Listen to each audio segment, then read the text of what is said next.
Selamat pagi anak-anak.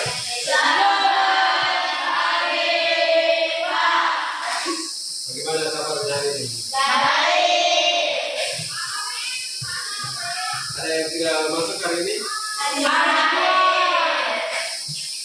Tadi dari rumah ke sekolah ada yang tidak makan? Simon, makan apa tadi pagi? Nasi, ikan, sayur, susu, Minum ketiga? susu kamu. Oke, baik, terima kasih ya. Jadi sebelum kita memulai pembelajaran, aku minta satu orang untuk pimpin kita dalam doa. Anak Kelvin disilakan pimpin kita doa.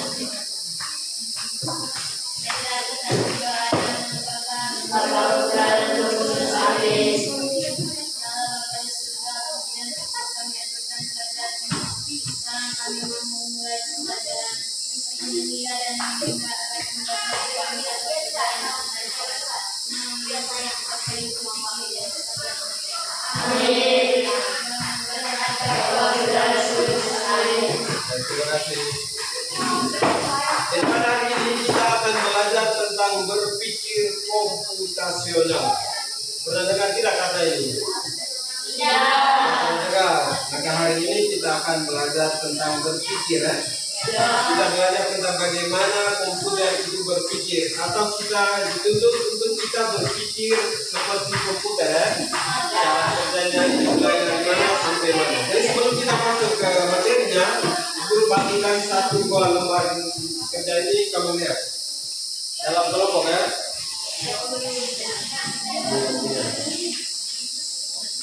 Lihat dari gambar yang ada ini, tidak boleh lama, 2 menit, paling tinggi 3 menit.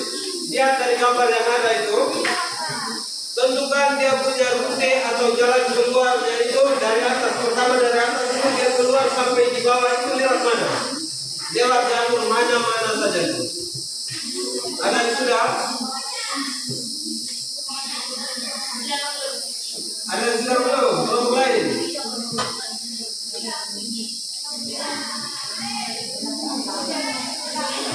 Ada kelompok yang sudah?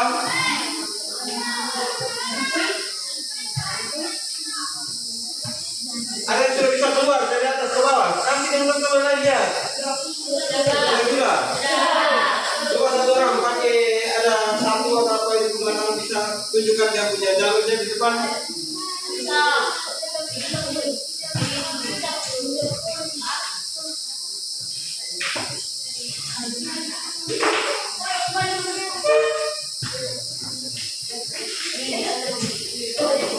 Ini kelompok mana yang bisa tunjukkan ini?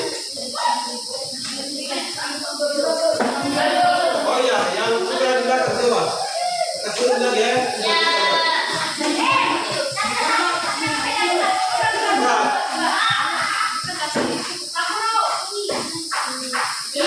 Perhatikan ke depan yang lain. Jangan memakai teman. Terus.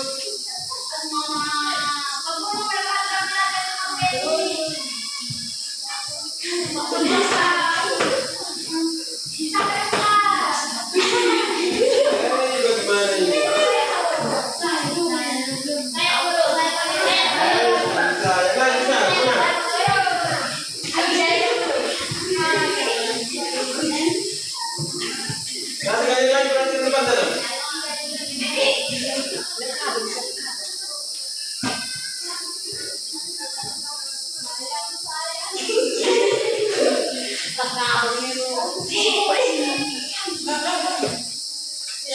Benar atau tidak? Benar.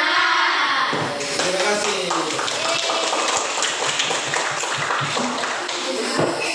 Jadi berpikir komputasional itu menunjukkan kita itu berpikir untuk kita tentukan dia punya arus atau cara langkah-langkah yang tepat ya. Oke, kita lihat tentang pengertian berpikir komputasional. Jadi berpikir komputasional itu adalah perhatikan bahan ada yang bisa lakukan. Bisa. Apa itu berpikir komputasional? Sudah baca tidak? Coba. Berpikir komputasional, cara berpikir untuk menyelesaikan masalah sistematis. Manusia menggunakan langkah yang jelas dan bisa menjalankan komputer. Nah, jadi berpikir komputasional itu menuntut kita itu berpikir menentukan langkah-langkahnya berurutannya atau sistematis. Jadi seperti kita kerjakan soal matematika, itu kita harus pakai jalan ceritanya. Atau kamu buat mie, kamu makan di rumah.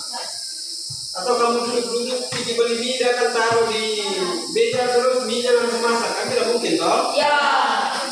Dia harus punya langkah-langkah yang jelas atau ada urutan-urutannya. Atau contoh lain, Simon, tadi dari rumah ke sekolah itu berduduk di rumah itu langsung sampai di sekolah kah? Iya, Pak Guru. Jalan. Jalannya dari mana? Maju sampai deret. Hah? Maju sampai deret. Jalannya lewat mana saja? Dua. Dari pertama dari mana dulu? Rumah. Habis dua habis kuburan lalu sampai sekolah, Pak Guru. Jadi intinya berpikir komputasional itu dia punya langkah-langkahnya itu jelas. Rute atau jalur yang seperti yang tadi di depan yang kamu buat itu, yang ini jalurnya itu jelas ya jalannya. Iya, Pak Guru. Jadi itu adalah berpikir komputasional. Jadi berpikir komputasional itu dibagi lagi menjadi ada 4 bagian atau 4 langkah ya. Jadi sebelum kita masuk melihat itu, kita lihat tentang tujuan pembelajaran kita hari ini. Jadi tujuan pembelajaran kita yang pertama itu kalian itu dapat menentukan atau memahami pengertian berpikir komputasional. Jadi kita sudah lihat ya dia punya pengertian. Yang berikut tujuan pembelajaran yang kedua itu supaya kamu dapat memberikan contoh ya. Contoh penerapan berpikir komputasional itu dalam kehidupan sehari-hari. Contohnya tadi kita sudah sebut 1, 2 ya, menyelesaikan soal matematika, memasak mie instan tadi. Yang berikut kita lihat ada 4 langkah ya, dalam berpikir atau 4 bagian dalam berpikir komputasional. Yang pertama ada 4 langkah utama. Yang pertama apa? Dekomposisi. Dekomposisi itu apa?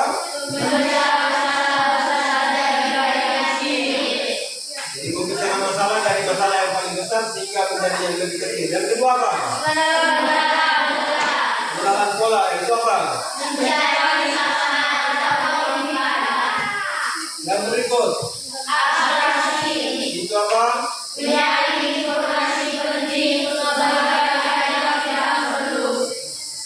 Yang keempat algoritma itu apa? Oke, ada 4 bagian itu ya, dekomposisi, pengenalan pola, abstraksi, dan algoritma. Jadi kita lihat satu persatu. Yang pertama, dekomposisi. Itu contohnya menyusun acara sekolah ya. Acara yang ada di sekolah. Diuraikan lagi, dipecah menjadi 4, pesertanya, posisi, acara, penetapan. Supaya lebih mudah dikerjakan ya. Kalau macam acara sekolah saja berarti secara umum ya. Acara itu nanti misalkan ada acara sekolah dibagi lagi ada panitianya ada seksi-seksinya sehingga orang itu konsumsi kerjanya apa. Terus apalagi di sini pesertanya siapa saja, tempatnya itu di mana sehingga lebih jelas ya. Yang berikut pengenalan pola. Contohnya itu mengamati jadwal pelajaran. Pernah lihat jadwal pelajaran di sana? Pernah.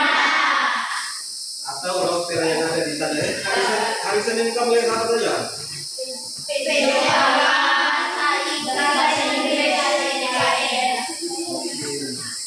Jadi ada pola berulang ya, jam istirahat, pelajaran inti dan ekstrakurikuler. Jadi kamu lihat ada polanya. Kamu lihat hari Senin, Selasa, Rabu, Kamis itu berapa ya? Kamu lihat berapa jam tiap hari baru istirahat. Sama toh tiap hari? Ya.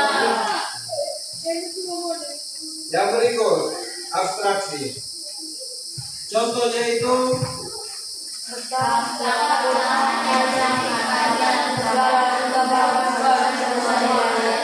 contohnya itu pada peta ya.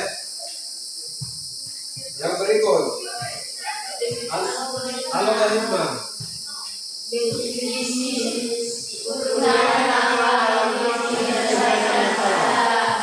Contohnya itu membuat mie instan tadi ya. Ya. Oke. Sama beli dulu, datang buka dulu, buka habis baru kamu jeram air dulu, jeram air mendidih baru kamu taruh mie-nya, atau kamu biasa pakai air termos, kamu rendam dulu, baru kamu campur dia punya bumbu baka ya. Yang berikut, kamu diskusikan dalam kamu punya kelompok contoh penerapan berpikir komputasional dalam kehidupan sehari-hari itu selain yang tadi mata pelajaran tadi, apalagi untuk apa saja berpikir komputasional dalam kehidupan sehari-hari kamu. Coba dalam kelompok buat untuk apa saja tuh?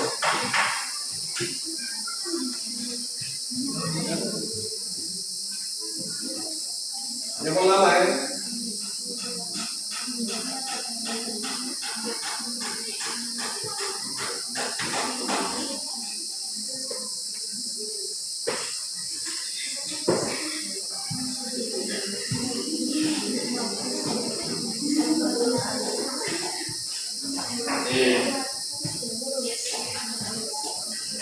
Sebentar tunggu kelompok lain baru kita bahas sama-sama ya.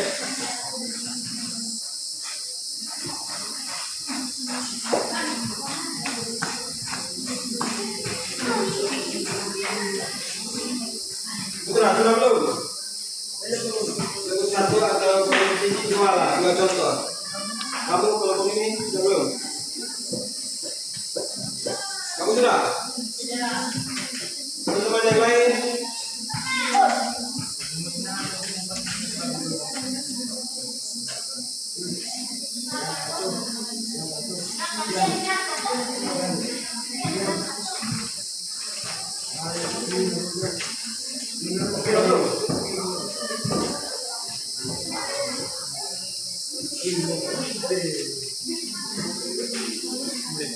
Kamu sudah belum? Terus kita berpikir ya.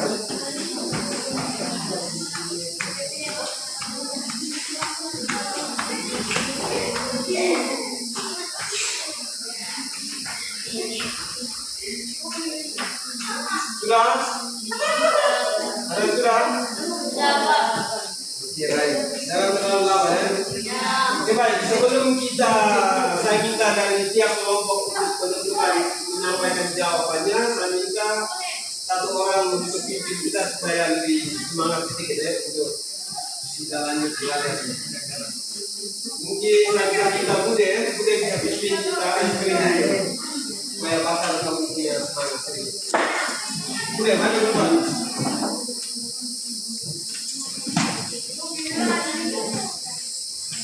Mungkin juga semangat sedikit.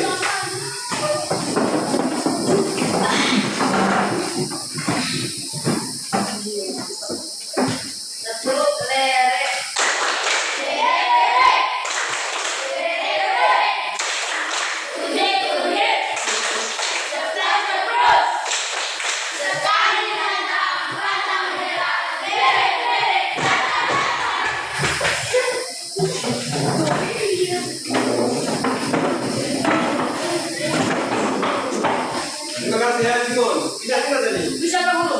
Semangat belum? Sudah Pak Guru. Masih ini belum terlalu semangat ini. Oke baik. Nah kita dari kelompok yang sudah dapat jawabannya itu bisa menyampaikan hasilnya. Yang di belakang Putra, untuk apa saja berpikir komputasional dalam kehidupan sehari-hari itu contohnya? Putra, kelompok Putra bisa tidak? Contoh dalam kehidupan sehari-hari misalnya membuat kue. Jadi bisa ya untuk buat kue itu orang harus punya tidak boleh campur bahan-bahannya campur sembarang ya. Ada pola-polanya ininya berapa untuk supaya dia jadi sebuah kue yang enak nanti. Berikut kelompok di depan ini Apa namanya? Membuat jadwal tiket kelas. Buat jadwal tiket kelas. Apalagi masih ada? Membuat agenda sekolah. Buat apa? Agenda sekolah. Dena atau kota perjalanan dari rumah ke sekolah. Kamu mau ini juga buat jadwal belajar. Terus ini belakang. Nah, semuanya benar ya. Jadi untuk buat makanan, kerjakan soal matematika, buat dena, buat kamu punya rute perjalanan dari rumah ke sekolah, itu semua itu termasuk dalam berpikir komputasional. Jadi intinya di situ dia itu harus secara jelas dan sistematis ya, ada urutannya ya. Jadi contoh penerapannya itu seperti ini ya. Menyelesaikan soal matematika, membuat resep makanan, membuat rencana belajar, dan masih banyak lagi ya. Oke, kesimpulan yang diambil pada hari ini sampai kita akan kesimpulan untuk pembelajaran kita hari ini. Berpikir komputasional kepada kalian uji programmer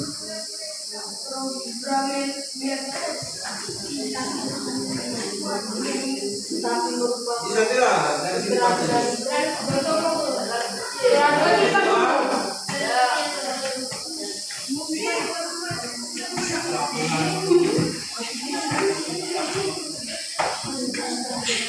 Ada yang di depan sini bisa baca? Baca di bawah.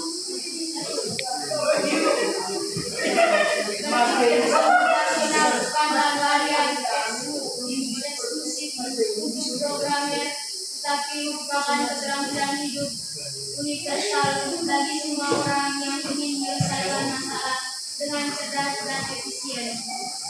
Jadi berpikir komputasional itu bukan hanya tentang berpikir untuk komputer itu saja, penggunaan komputer saja, tetapi bagaimana kamu berpikir untuk menyelesaikan sebuah masalah. Contohnya kalau di sekolah itu kamu berpikir untuk menyelesaikan soal matematika, itu menggunakan langkah-langkah atau yang kita pelajari tadi itu tentang berpikir komputasional tadi. Berikut mereka banyak. Profesor. Iya. Jadi bisa. Dua.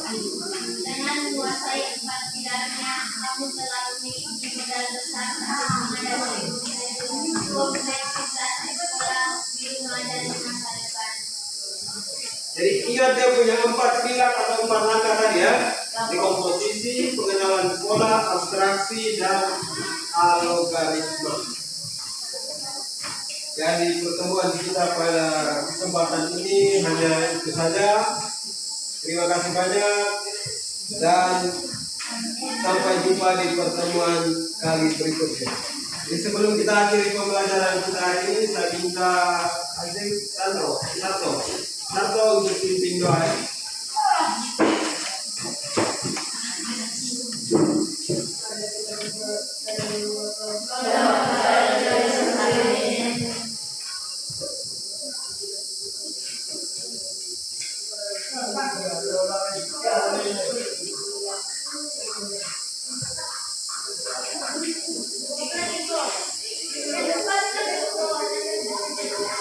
Amin.